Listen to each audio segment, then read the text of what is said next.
a lot of perceptions of money is skewed because, so I was talking to some people about it the other day. I'm in Atlanta. Atlanta got a lot of scammers, got a lot of people in the music industry, entertainment industry. People don't realize that their money is very seasonal. All right. They might get a nice run, a nice check right now, but they don't see money for the next few months. It's not reoccurring money coming in. That person's going to have a very different approach to how they spend. They got to be a little bit tighter. Even though you might see them flexing, they still have to be tighter with their money. If you're someone who makes $1 million and you're making a reoccurring, let's say $100,000 a month, right?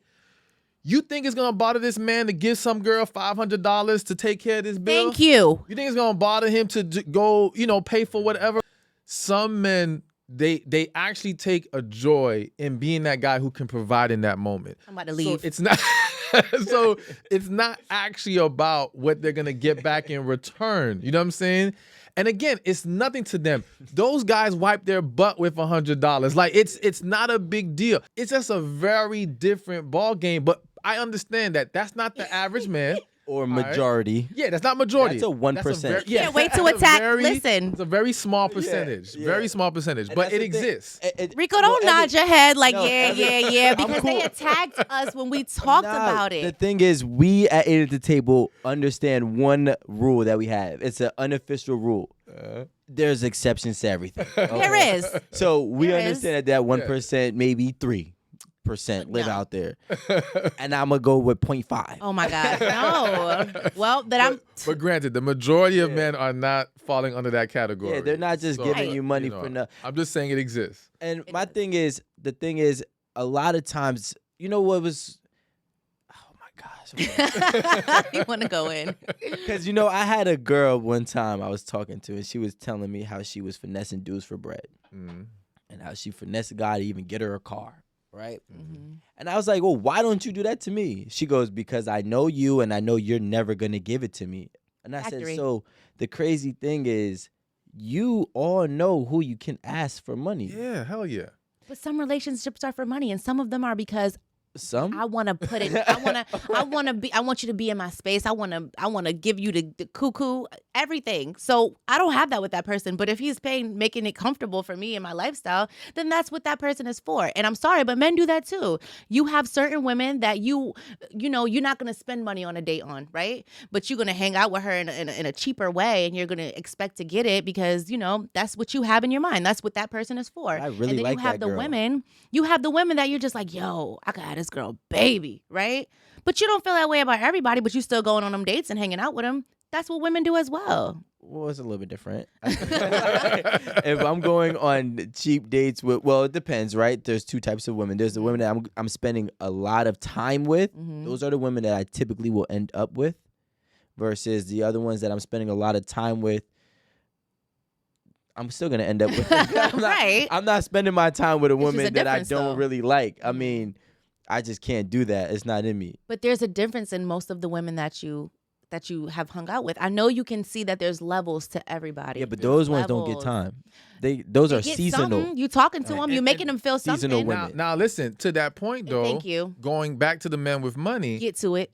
Let me hear it. Seasonal. Sometimes that money is for the convenience of don't have any expectations on me. You know what? I'll take care of you. I'll do these things, but don't be asking me to be on the phone. Don't be asking me for all this stuff. And this is a way to make sure you're getting something out of this. I get what I want. We good. You know what I'm saying? So again, I think some men just view the money thing differently. But to her point, people treat different people differently. Absolutely. Depending on the value that you placed on them. I always say the same dude who might take one girl to a 5-star restaurant tells the next girl we can only Netflix and chill. You know what I'm saying? Yeah. It just depends on how much you want them and what you think she requires to get what you got to get from her, what you want to get from her, whether that be relationship or even sex. You know what I'm saying? It just depends. So it's going to vary. But what I want to say is, let's make sure that this is very understood, right? This is cool, and I agree. But I also want to make sure that we understand if you are being purchased. Okay, see, this is what he wants to do so bad. I'm just saying. All I'm saying is this: wait for a moment. If you are being purchased, just understand that you can be bought. That's all I'm saying. Okay, fine. Because I think a lot of women get into denial about the fact that they have a price tag. I don't think so. You don't think so? I don't think people are in denial as much. So the dude that was giving you Nobu, right? Mm-hmm. Right? I don't know if you did anything with him personally, but let's just say. But the point was that he's not hurt by this $600. No, it's not about the hurt part. So I don't even gotta get nothing up because he's not hurting from it. It's like, all right, let's go to the next spot. Let's have a good time. I'm sorry. You don't feel that 600. But Jada, don't here's feel my that. thing. But here's my thing, right? You see, I gotta sit up for this. Make sure I'm still in focus. Right? My thing is this: don't come to me, right, knowing that you are worth a Nobu dinner. Mm-hmm. And then, this is without the box. What's worth? With the box. Okay, but this is without the box. So no, not you personally. Okay, personally, right, I'm not saying, but just in general, like there are people that get bought and then try to act priceless with somebody who's of value. Absolutely, I agree. And that's the part where I kind of like can't fathom, right? I can't compartmentalize it. It's like, how can you allow somebody else to buy you and your time for X amount of experiences and or dollars, and then you want to act priceless for somebody that you finally deem value? Okay, so that's a personality trait. Confusing to me. That's a personality trait. That's an issue with their personality. Well, no, I think. Go ahead, Stefan. And I'm not trying to defend it. Don't get me wrong. Yeah, but you are. And I appreciate it. This my I'm friend. trying to explain it. All right, this is All what right, I got explain you. it. So I think it's always about one. Let me say this. Because why you gotta be bought? Like, why you gotta be bought? I think when women say they can't be bought, I think in their head what they're processing is there's certain men, no matter how much they spend on her, can't get her. Thank you. You see what I'm saying? So to her, there are limits to this. That's why I can't be flat out bought. But if you have enough for me to work with, and the price is right, all right, then I do think that yes, a lot of women are gonna consider that and move forward. All I've right. said this before. I've You know what spent I'm time saying? with someone that I like get that. And then in regards to have a price with one person, but then act priceless with the other, I think that boils down to the person they have a price for, there's no emotional investment. There's not an emotional connection there. So they're able to validate and rationalize themselves why I will entertain this because of the money being spent or whatever else comes with it. Whereas the person they actually are into, now they're emotionally invested. Now the game changes. Love. Exactly. And it's the same thing that happens to men, arguably. Like, I hate when women talk about, men are supposed to be hunters. So that's the reason why men should pursue, right? And I'm like, listen, yes, men have an innate desire to conquer things, but once our emotions are involved, it's a whole different ballgame. I've never heard a man who was in love say, I hope she makes me chase her.